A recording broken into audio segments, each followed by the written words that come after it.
Assalamu alaikum hormatly adamlar. Garaşda baqy tarap ýurduny waqym. Täderler hem habarlardan tanışdyrýan Watkan habarlary gepleşme başlaýar.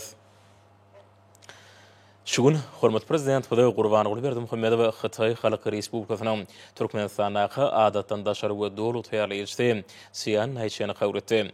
Milli liderimiz Mehmet Dostlukly ýurdunyň dowlat ýaly wekili biregi şugun belenilýän Türkmenistan ýa-ni Hytaýyň arasyndaky diplomatik gatnaşyklaryň ýoly goýulmagynyň 30 ýyllygy bilen gutladylar.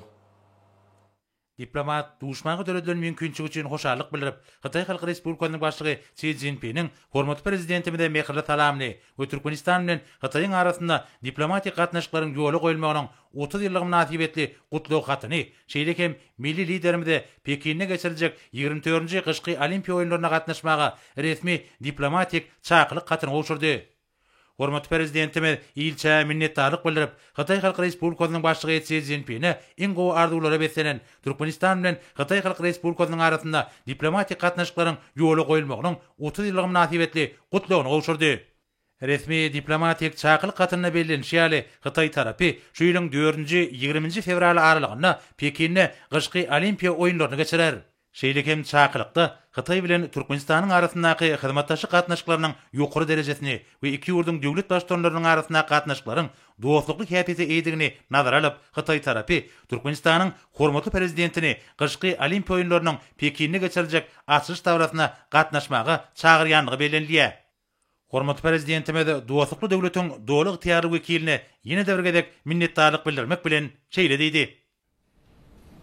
Господин Чан Найчань, я весьма рад сегодняшней встрече с вами и прежде всего прошу вас передать его превосходительству председателю Китайской Народной Республики господину Си Цзиньпину мою благодарность за теплое приветствие и пригласительное послание для участия в церемонии открытия 24-х зимних Олимпийских игр в Пекине. На сегодняшний день Олимпийские игры являются важнейшим спортивным мероприятием в мире. В современном мире спорт призван быть важнейшей составной частью международного сотрудничества, вносить весомый вклад в формирование атмосферы доверия, уважения и взаимопонимания. Проведение столь значимого мероприятия станет еще одним подтверждением высокой роли спорта в укреплении мира, создании атмосферы дружбы и взаимопонимания между народами. И, конечно, соревнования такого уровня – это большой праздник и для самих спортсменов, и для миллионов людей, которые в десятках государств планеты будут следить за ходом соревнований. Я и с особой теплотой вспоминаю свой визит в вашу прекрасную страну в августе 2008 года для участия в церемонии открытия 29-х летних Олимпийских игр. В ходе визита мы были свидетелями замечательной организации летних игр в Пекине. Как вам известно, в нашей стране тоже продается особое значение развития физкультуры и спорта. Гармоничное сочетание духовного и физического потенциала граждан является приоритетными направлениями государственной политики. И в этом отношении успешное проведение 5-х азиатских игр в закрытых помещениях и по боевым искусствам в 2017 году в Ашхабаде убедительно показала всему миру огромный потенциал Туркменистана в области дальнейшего развития международного спортивного сотрудничества и укрепления высоких идей и принципов мирового олимпийского движения. 5-е азиатские игры, которые прошли в Ашхабаде, стали первыми в истории Центральной Азии соревнованиями такого уровня. В них приняли участие не только атлеты из Азии, но и спортсмены из национальных олимпийских комитетов стран Океании. Примечательно, что большое количество китайских спортсменов также принимали участие в этих соревнованиях и очень успешно выступали, завоевав около 100 медалей различного достоинства. Уважаемый господин посол, переходя к вопросам двухстороннего сотрудничества, приятно отметить, что сегодня, 6 января, исполняется 30 лет с момента установления дипломатических отношений между нашими странами. За этот период, прошедший с момента установления дипломатических отношений, двусторонние дружественные связи и взаимовыгодное партнерство основаны на принципах равноправия, взаимной выгоды, уважения и доверия, получили активное развитие и продолжают неуклонно расти по восходящей линии во благо наших народов. Особенно хотел бы отметить глубокий символичный смысл того исторического факта, что Китай стал первой страной в мире, с которой независимый Туркменистан установил дипломатические отношения. В сентябре 2013 года Туркменистан и Китай, подписав совместную декларацию по установлению отношений стратегического партнерства, перешли на новую, более высокую ступень межгосударственного диалога. В этом контексте следует особо подчеркнуть, что дружественные связи между Туркменистаном и Китайской Народной Республикой не зависят от международной конъюнктуры, они не подвержены влиянию извне, что является принципиальным моментом, определяющим характер нашего партнерства, из которого мы исходим, говоря о будущем отношении двух стран. Неуклонное укрепление связи с вашей дружественной страной находится в ряду приоритетов внешней политики Туркменистана. Мы видим в лице Китая искреннего друга и надежного стратегического партнера. Приятно отметить, что двухсторонние отношения между Туркменистаном и Китаем гармонично дополняются взаимодействием в рамках международных организаций.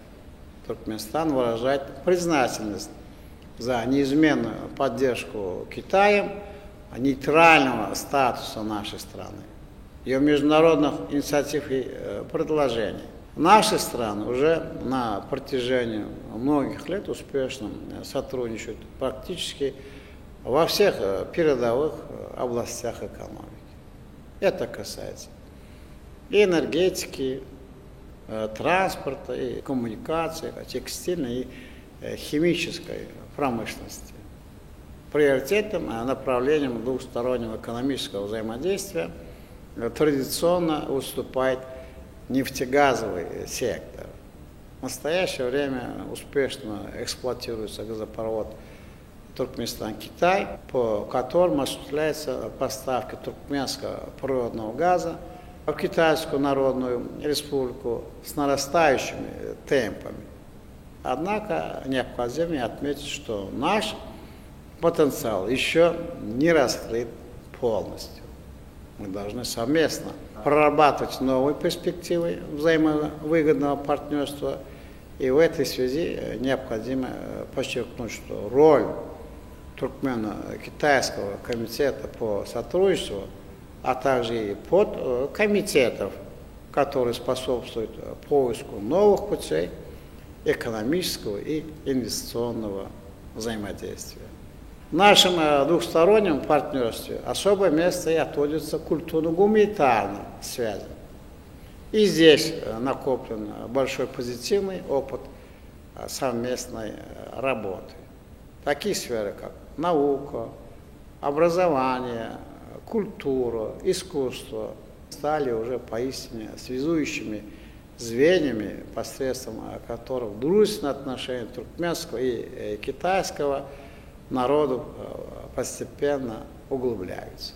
Мы намерены и далее расширять всесторонние туркмено-китайские отношения на долгосрочной перспективе во благо наших дружественных народов.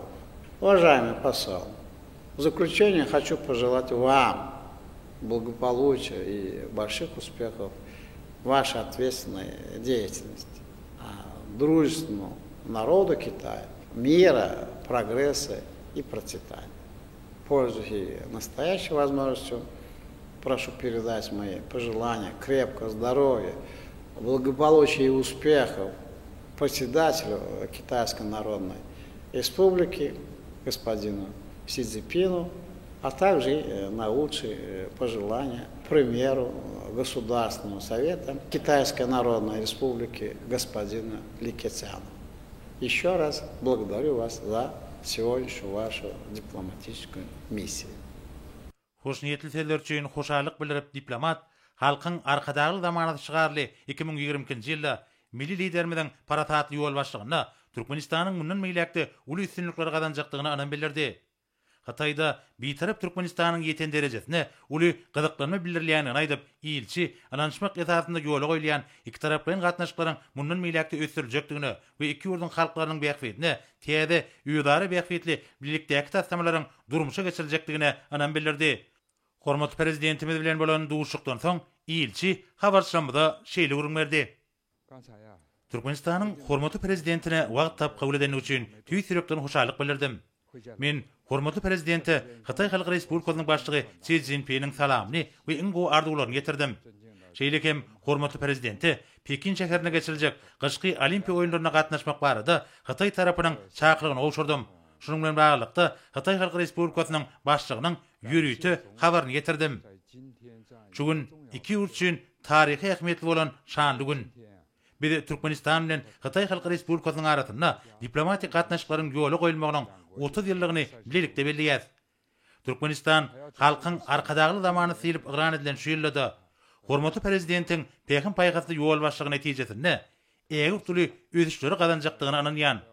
Şeýlekem Hatayda dostlukly Türkmenistanyň ähli gurulary boýunça gazanýan üstünliklerini we ýeten derejesine uly gyzyklanma bildirilýändigini aýratyn bellemek isleýän. Geçen 30 ýylyň dowamynda iki döwletiň arasynda ýola goýulan netijeli hyzmatdaşlyk gatnaşyklary ýötüşiň täze derejesine çykdy.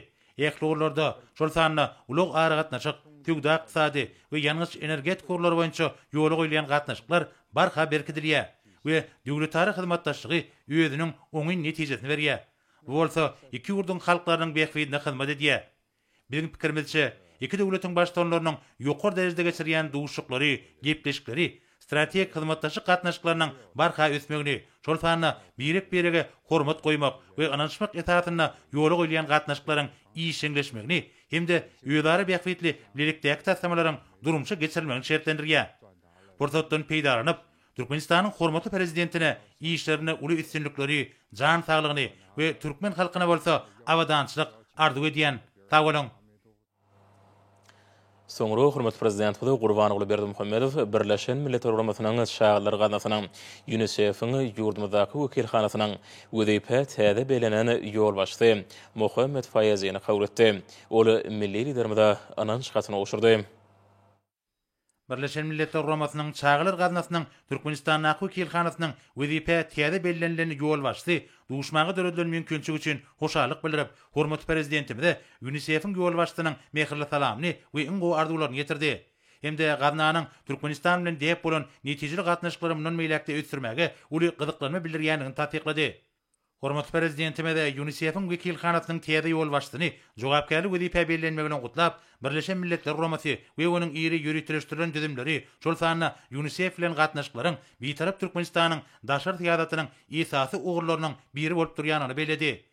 Duşuň başynda milli liderimiz we Birleşen Milletler Guramasynyň çagylar gatnaşynyň wekilhanasynyň başçysyny köp ýyllyk iki taraplyň gatnaşyklaryň ileri turýan ugurlary hemde umum maksatlar we wezipeler bilen baglykda hyzmatdaşlygy mundan meýlekde ösdürmek babatly pikir alýar. Bu gurda çagylaryň hukuklaryny amala aşyrmak boýunça hereketleriň milli meýilnamasynyň ugralynýar. Bu meýilnama ýurdumyzyň hemde durnukly üçin ählimin bähfetlerine laýyk gelýär. Ýurdumyzyň 2018-2020-nji ýyllar üçin UNICEF-iň ýerine ýetirjek geňeşiniň agdalaryna saýlanmagy bilen baglykda hyzmatdaşlygyň işleňleşdirilendigi bellenildi. Geçenliň 11 dekabryna hormatly prezidentimizin başçyklyk etmegine geçirilen paragatçylyk we anaşmak syýasaty, halkara hukukçylygyň, durnuklygyň we ösüň büniýadatly halkara maslahatyna gol çekilen köp sanly resmi namlaryň gataryna Birleşen Milletler Guramasynyň çağılar gaznasynyň maksatnamasyny durmuşa geçirmäge gönükdirilen Türkmenistan boýunça 2021-2025 ýyllar üçin iş meýilnamalary Türkmenistanyň Saglyk goraýyş we Derman Tenagat Ministrliginiň hemde UNICEF-iň arasynda üýelary düşünmek hakyna ähtnama we beýlikler bar. UNICEF-iň wekili Türkmenistanyň döwlet derejesinde hormatly prezidentimiz tarapyndan saglyk goraýyş ulgamyna aýratynda ýeneňiň we çağanyň saglygyny goramagy uly üns berilýändigini kanagatlanma bilen bellädi. Ýurdumyzda lukmançylyk diplomatiýasy, adamlaryň saglygyny goramak ulgamyna netijeli çözgütleri işläp taýýarlamakda, howply keteleriň öňüni almakda we olara garşy görüşmekde, alma maglumatlary alşmakda gatnaşyklary ösdürmek işinde uly tejribe toplady. Şonuň bilen baglykda Türkmen tarapynyň Merkezi Aziýada epidemiologiýa, virusologiýa we bakteriologiýa merkezini döretmek baradaky başlangyjy hemde Türkmenistanyň şol almy öýrümçük merkezini gurmak baradaky çözgüdi bellenildi. Bu çözgüt Demirgazyk ykdysady hyzmatdaşlyk boýunça halkara forumuna beýan edildi. Hormatly prezidentimiz UNICEF tarapyndan eneligi we çağalygy goramak ulgamyna berilýän gollaw hemde giňerimli milli taslamalary durmuşa geçirmekde. Şol sana bütün dünýä saglyk goraýyş guramasy bilen birlikde adyk öňlerini baýlaşdyrmak we ilaty ýotlaşdyrylan duýdy bilen üçin etmek hemde çağalaryň tanjymyny geçirmek boýunça alınıp bolýan işleriň çäklaryny taslamalary durmuşa geçirmekde berýän kömegi üçin aýratyn minnetdarlyk bildirdi. Türkmenistan çağalaryň tanjymy boýunça Merkezi Aziýa tebitinde öňde barýa. Saglyk goraýyşlygymyny işiň aýry-aýry urlarynyň 2021-nji ýylda tatbiklanan Türkmenistanyň ýokunç däl ketelleriň öňüni almak we olaryň garşysyny göreşmek boýunça 2021-2025 ýyllar üçin milli strategiýada we ony durmuşa geçirmegiň çäreleriniň meýilnamasyna Türkmenistanyň ýeneňiň we çağanyň saglygyny goramak boýunça tagdyn eni, tagdyn çaga, tagdyn geljek diýen 2021-2025 ýyllar üçin milli strategiýada we ony durmuşa geçirmegiň çäreleriniň meýilnamasyna Türkmenistanyň ilatyň immunitetini ýokalandyrmak boýunça 2021-2025 ýyllar üçin milli maksatnamada ýurdun ýeti ýokunç ketellere garşy durmaga taýýarlygyny üçin etmegiň meýilnamasyna anyklaşdyrylandygy bellenildi. Birleşen Milletler Guramasynyň çağılar gaznasynyň gollaw bermeginde gol çekilen üýelary hyzmatdaşlyk hakynaky ähtnama laýyklykda Türkmenistan bütün dünýä saglyk goraýyş guramasy tarapyndan ygtyýarlandyrylan immunobiolog ferişleri ýerlikleri satyn alyp ilatyň muzsuz tanjym edilmegini gurady. Şonuň bilen baglykda Birleşen Milletler Guramasynyň çağılar gaznasynyň ýurdumyzdaky wekilhanasynyň wezipe täze bellendiren ýol başdy. UNICEF-iň Türkmenistanyň hökümet tarapyndan geçirilýän ilaty ähli tanjym etmek çäresini gollaýanyny aýtdy. Bu çäre ketelleriň öňüni almak we saglyk goramak üçin aýratyn ähmiýet eder.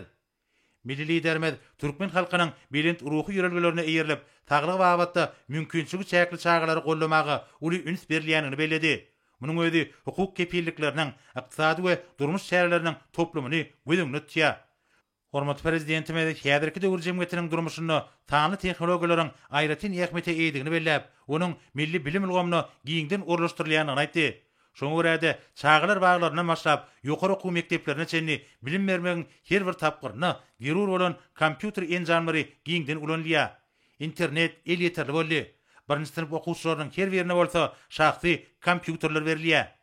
UNICEF-iň wekili Birleşen Milletler Guramasynyň çağalar gaznasy bilen hyzmatdaşlyk etmek meselelerini ýygyderli üns berýän üçin hormatly prezidentimize tüýs ýürekden hoşallyk bildirip, öýüzi üçin Türkmenistanyny işlemegiň uly hormatlygyny aýtdy. Hemde öýe tarapyndan birlikdäki işin köp ýyllyk tejribesine esaslanýan we uly mümkinçilikleri eýe bolan iki taraplaryň hyzmatdaşlygyň üstünlikli dowam etmegine ýardym etjekdigini anandyrdy. Duşukdan soň Birleşen Milletler Guramasynyň çağalar gaznasynyň ýurdumyzdaky wekilhanasynyň başlygy Hawarşamyda şeýle gurulmerdi. Men ak mermerli Aşgabatda işlemegi, şeýle hem Türkmenistanyň hormatly prezidentiniň wagt tap kabul etmegini öýüm üçin uly hormat gataplaýan. Bursatdan peýdaranyp, men hormatly prezidente anan çykasyny owşurdym. Hemde öýümiň çuňur hoşallygyny beýan etdim. Türkmenistanyň bagtyar çağalygyň ýurt hökümine ikrar edilenini, hemde bir ýerde eneleriň we çağalaryň taglygyny goramak uğruna ägir türlü işleriň bitirilýänini bellemek ýakymly. Şol bir wagtyň özünde Türkmenistany ödüp gelýän ýaş nesilleriň hemme taraplaryň bilim terbiýe almagy, olaryň tazyşky ödüş üçin ähli şertleriň döredilendigi, hemde bu babatda döwlet derejesinde alady edilýänligi goňşly ýagdaýdyr. Munyň özi ýurtda durmuş üçünçülüğüne mühim ehmiyet berliýänini görkezýär. Hormatly prezident bilen bolan duguşykda çağanyň irki ösüşi, tagdyn iýmitlenmek we ekologiýa bilen baglanşykly meseleler boýunça pikir alşdyk. Şeýlekem pandemiýa ýokanjyna garşy göreşmegiň ýurdun ilatyna aýratynda çağalara degişli tanjymlary geçirmek ýaly ugurlary ara alyp maslahatlaşdyk. Men ineleriň we çağalaryň saglygyny goramak meseleleriniň ödüp gelýän ýaş nesiller barada galadanyň döwlet ýalatynyň mühim ugur hökümine kesgitlenilen Türkmenistana işlemegiň uly hormatlygyny ýene däwregedek bellemek isleýän. Hemde bu ýurdun urduş tüzümleri bilen birlikde derur işleri alyp barjakdygyna inandyrýan. Tagolun Ergolto hormat prezidentiniň adyny elan hatlan tanşa diýäs, onda şeýle diýilýär. Onuň Ali Hedraty Türkmenistanyň prezidenti Jenab Gurbanoğlu Berdimuhammedow siziň Ali Hedratyňa siziň hökümetiňiziň radylygyny, size Birleşen Milletler Guramasynyň çağlar gadasynyň UNICEF Türkmenistana hukuk hökmünde Jenab Muhammed Fayyazini teklif etmek meniň üçin uly mertebedir. Ol biziň wekilhanamyzyň ýolbaşy hökmünde öz borçlaryny häkimetiň milli idaralar bilen atnaşykly hyzmatdaşlykda ýerine ýetirer. Bede Jenab Muhammed Fayyaza mahsus bolan ýokary hünär derejesiniň hem şahsy häsiýetleriniň çağlary, ýaşlary we zinanlary gollamak ulgamynda Türkmenistan bilen UNICEF-iň arasynda hyzmatdaşlygy puturlandyrmaga ýardym etjekdigini ananýas. Siziň Ali Hedratyňa size tüýsürekden hormat goýanyň mardaky anandyrmalamy kabul etmeňizi haýyş edýän Catherine Russell UNICEF-iň ýerine ýetirjek direktory. Indi bolsa hormatly prezident bilen adyny bilen gutluklar bilen tanışa diýäs. Ilkinji tanıştyrjy gutlugymyzda şeýle diýilýär. Onuň Ali Hedraty Türkmenistanyň prezidenti Jenab Gurbanoğlu Berdimuhammedow. Hormatly Jenab prezident, Xitay Halk Respublikasynyň hem Türkmenistanyň arasynda diplomatik gatnaşyklaryň ýoly goýulmagynyň 30 ýyllyk münasibetli Xitay Halk Respublikasynyň hökümetiniň we Xitay halkynyň adyndan şeýle hem hut öz adymdan size we Türkmenistanyň dostlukly halkyny tüýsürekden gutluklarmy we iň gowy arzulamy beýan etmek hormatyny eýdirin. Diplomatik gatnaşyklaryň ýoly goýulan beri geçen 30 ýylyň içinde Xitay Türkmen gatnaşyklary dipkinli ösüşe eýe boldy. Xitay Türkmenistan bilen diplomatik gatnaşyklary ýoly goýan ilkinji ýurt bolmak bilen ýurduňyň hemişelik beýtaraplyk uruny gollan döwletleriň ilkinjileriniň hataryndadyr. Hemem oň syýasy resminame bilen berkedilen esasy strategik hyzmatdaşydyr. Hemde gazy ulgamynda iri söwda hyzmatdaşydyr. Xitay Türkmen gatnaşyklarynyň ösürilmegi diňe bir iki ýurdu hemem oň halklaryna bähwetli bolmak bilen şäklenmän, eýsem sevtiň parahatçylygyna hemem durnuklygyna sallamly goşant goşýar.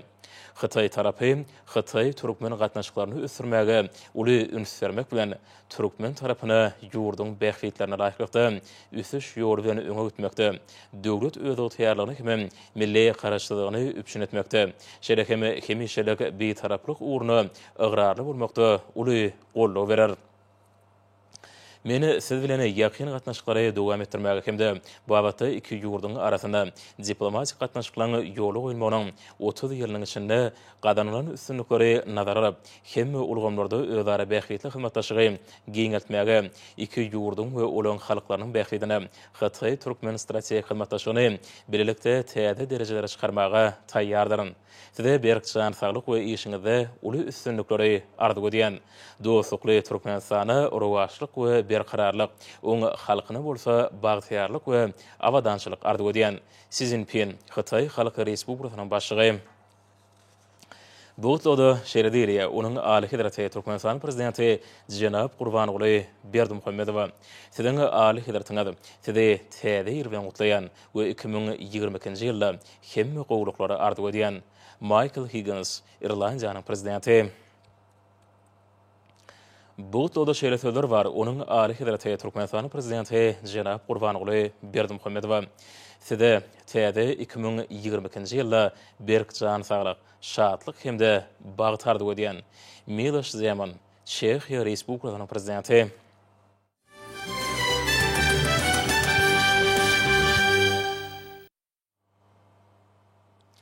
Hormatly prezident bilen döredene jan watanym Türkmenistan ýene täze goşgyna başlanan maslahatlar dowam edýär.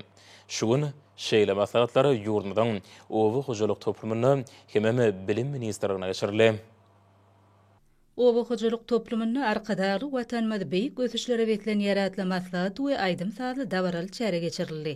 Belenilşýäli hemmeleň ýaşy umytlar, nurany arzuwlar bilen söýüp garşylaýan täze il bayramy, ýurtymyzyň bagtyar maşgalalarynyň agdybirliginiň aýdym nyşanyny urulyp, insan kalbyna şatlykdan olurýa. Çykyş edenler bular barada aýdyp, munyň agdybirliginiň beýik nusgasyny görkezýän bagtyar maşgalanyň täze ile uly ruhylentlik bilen garşylanynyň aýdym beýanyny öwürlenýäni bellädiler. Melim bolşýaly milli lidermidi. Täze ýylyň garşylanýan ajaýyp pursatlaryny, watanymyzyň ýeten derejesini, ruwaçlyklary betlenýän menzillerini wasp edip, täze goşgy döredönligini, ony jan watanym Türkmenistan diýip atlandyran aýtdy. Çykyş edenler bular barada aýratyn nagtap geçip, arkada prezidentimiziň öňe diňe öňe biziň beýik şygarymyz diýen setirleriniň berkar döwletimiziň bagtyarlyk döwründe türkmen halkyna milli liderimiziň başçylygyna giňerimli işleri dowam etdirmäge çagyryş bolup ýaňlananyny bu ýysynç bilen bellediler hemde watan söýçülük mazmunly şeýle ajaýyp täze şygyr üçin gahrman arkadagymyza tüýsürekden hoşallyk bildirip alkyş sözlerini beýan etdiler. Çykyş edenler gahrman arkadagymyzyň bu şygyrynyň edil watanymyz Türkmenistana bagşlananyny bu ýysynç bilen bellediler. Şunuň bilen baglykda watanyň ähli zatdan edillenip eý görülýänligi, aýalyp saklanýanlygy, hemme ajaýyp sözleň, pikir maksatlaň watana bagşlanýanlygy dowamly natarly. Şoňa görä de gahrman arkadagymyzyň aýdan jaýdar sözlerem, şygyrdaky many setirleri hem mähriban arkadagymyzyň özüniň okuýuşy, dinleýijilere ýetirşi ýaly ören täsirli bolup ýanglanýar. Dawaral maslahat meden çäreler bilen toşdy. Halkyň arkadaly zamanasynyň uly üstünlikleri betlenjektigi aýdym sazlarda çöklendirildi. Ähli orlardaky ösüşler meden çärede belentden wasp edildi.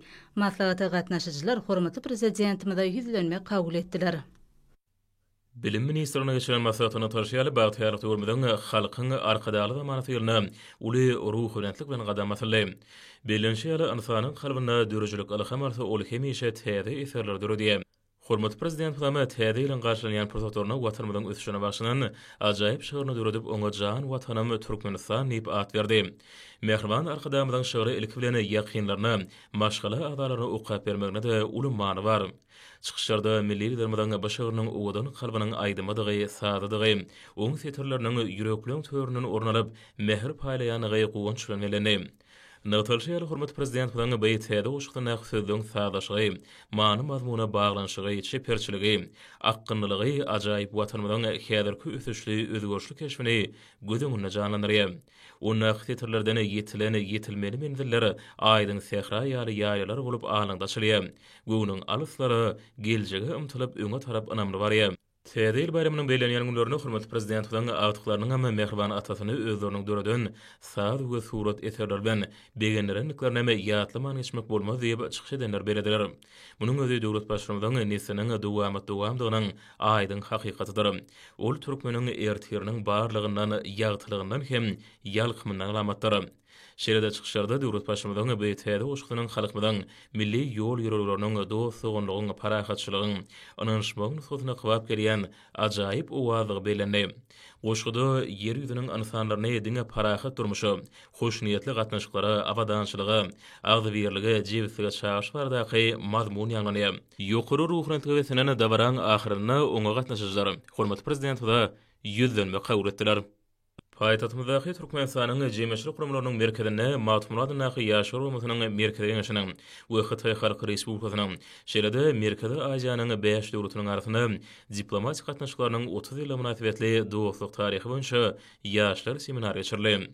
Halkyň arkadaly zamanasynda onlaýn görüşini geçiren bu maslahatda dostlugyny gatnaşyklary şolsanda türkmen Hytaý ýaşlarynyň arasynda hyzmatdaşlyk döwründe täsirli gurulmalar edildi. Sanly ulgam arkaly geçirilen duşukda oňa gatnaşyjylar mundan belägeme dostlugyny gatnaşyklaryna pul eýerip öz işlerini döwrüň talaplaryna laýykda kemilleşdirjekdiklaryny, ýaşlaryň aýdyň ertelerini üçetmekde munasip goşunklaryny, goşukdyklaryny anandyrdylar. Türkmenistanyň Döwlet Medeniýet Merkezining mukamlar köşkünü ýurdumyzyň medeniýet sunugat we dörejilik işgärlerine gatnaşmagyna aýdym sady dawara geçirildi. 2022-nji ýylyň halkyň arkadaly zamanaty şygaryny dawarlandyrmak maksadyna geçirilen medeniýet şäherinde ýerine ýetirilen aýdymlaryň ilkinji gedek ýanglanmagy halkyň arkadaly zamanaty ýylynyň uly joşgyna we senjekdiginiň aýdyň subutnamasy boldy. Bu dawara halkyň arkadaly zamanaty ýylynyň medeniýet şäherleriniň öz boşly badalgysyna uruly. Meden çäre halkyň arkadaly zamanaty adly edebi sazly kompozisiýa bilen başlandy. Ýurdumyzyň baş drama teatrnyň artistleriniň ýerine ýetirmegine gurulan bu çykyş özüniň dabarasy bilen bu ýerde gurulan çäre aýratyn öwüşün çaýdy. Ýurdumyzda giňden tanylýan meşhur aýdamçylaryň bir tarap diýarmady, onuň ýakly urlarda gadanýan ösüşlerini, berkar döwletimiziň bagtyarlyk dogruny wasp edip ýerine ýetiren aýdymlary, bagtyar durmuşyň senasy bolup ýanglandy. Dawaral konsertiň maksatnamasyna arkada prezidentimiziň ýol başlygyna amal bolýan beýik işleň watypyny ýetirýän aýdymlar, häzirki zaman türkmen sunugatynyň baý öwüşünleri, onuň görnüşleriniň hemde dörejilik mekdepleriniň köpdürlügi öz beýanyny tapdy. Bu ýerde gurulan dawaraň dowamyna ýaýwanlandyrylan aýdym sada çykyşlar, bu ýerde gurulan medeni köpçülikliň çäreň ähmiýetini hasam artdyrdy. Şeýle hem Kaşan binada ýanglanan aýdym sadlar, berkar döwletimiziň bagtyarlyk dogrunyň häzirki döwürde millili ýetirmeden parasatly ýol başlygyna durmuşa geçirilýän asylly işleň watypyny ýetirdi.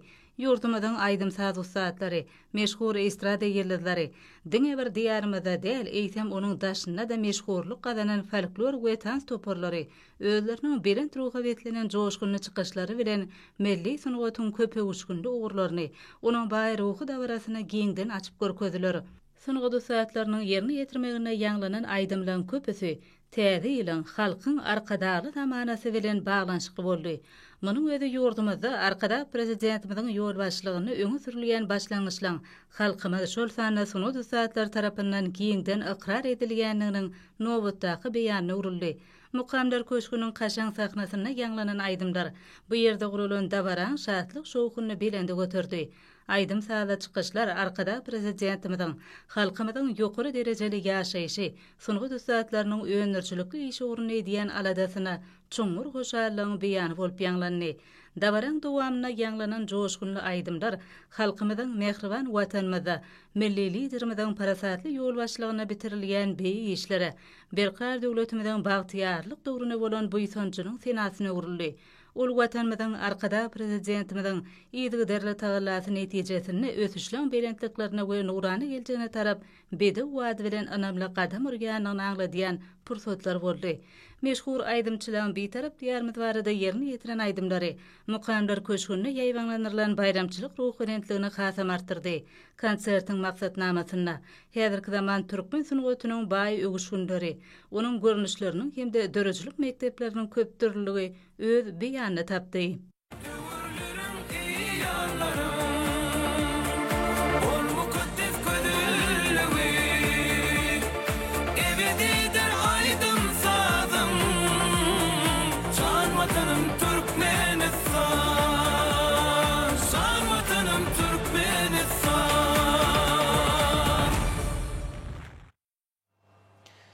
Täze bayramynyň dawarlary ýurdumyzyň ähli ýerine gurşap alýar, halkyň arkadaly zamanaty ýyly milli liderimiziň başçylygyny berkarar döwletimiziň bagtyarlyk döwrüniň maksatlaryna tarap anamly öňe barýan ýurdumyz üçin aýratyn ähmiýetlidir. Täze ýyl bayramynyň dawarlary paýtaýatymyzda giňerme eýe bolýar. Bayramçylyk çäreleri ýokary ruhanytligi besenýär.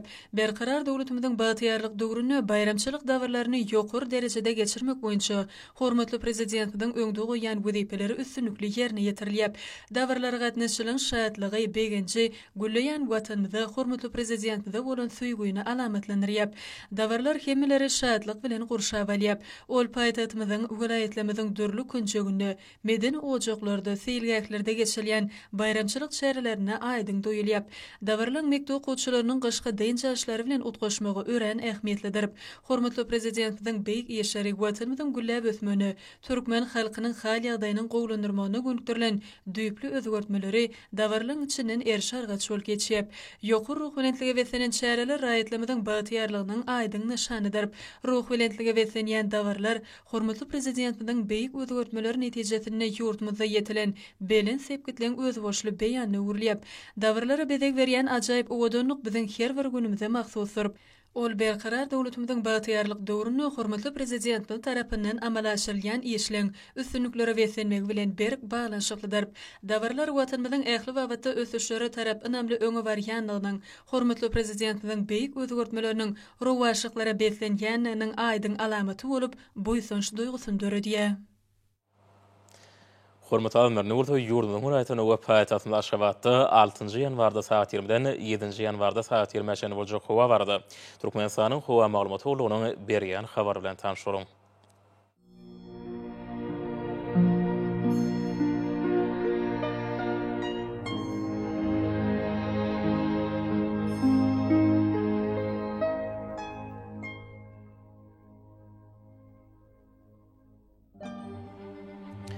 Balkan vilayatynyň ütkaplan ultgar bu nordan teleskonto 94 metr ýetýän şemal usar.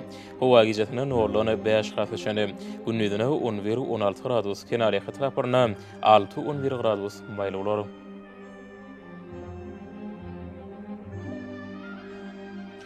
Ahal vilayatynyň ütkaplan ultgar ömürli bolmagy mümkin gün nordan teleskonto 8-13 metr ýetýän şemal usar. Howa gijetine 2 gradus sowukdan 3 hafta şene maýl, günnüdine 8-13 gradus maýly bolar.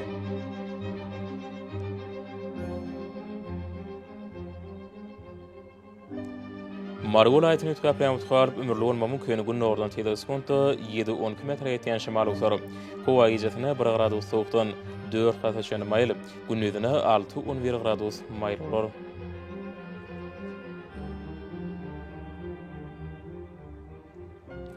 Liverpool vilayatynyň ütkaplan ultgar ömürli bolmagy mümkin demirgalyk gün nordan teleskonto 7-12 metr ýetýän şemal usar. Howa gijetine 2 gradus sowukdan 3 hafta şene maýl, günnüdine 3-8 gradus maýl bolar.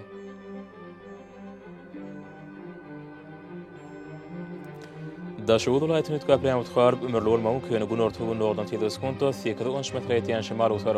Howa gijetine norlany 5 hafta şene sowuk, günnüdine 1-6 gradus maýl bolar.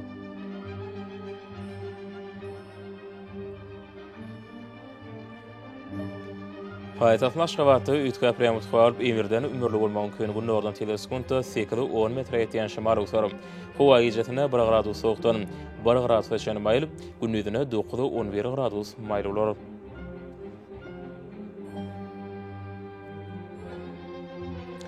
Ýurdum boýunça ýanwar aýynyň 7-sine magnit hadisasynyň durnukly ýaýdyda bolmagy aşylýar.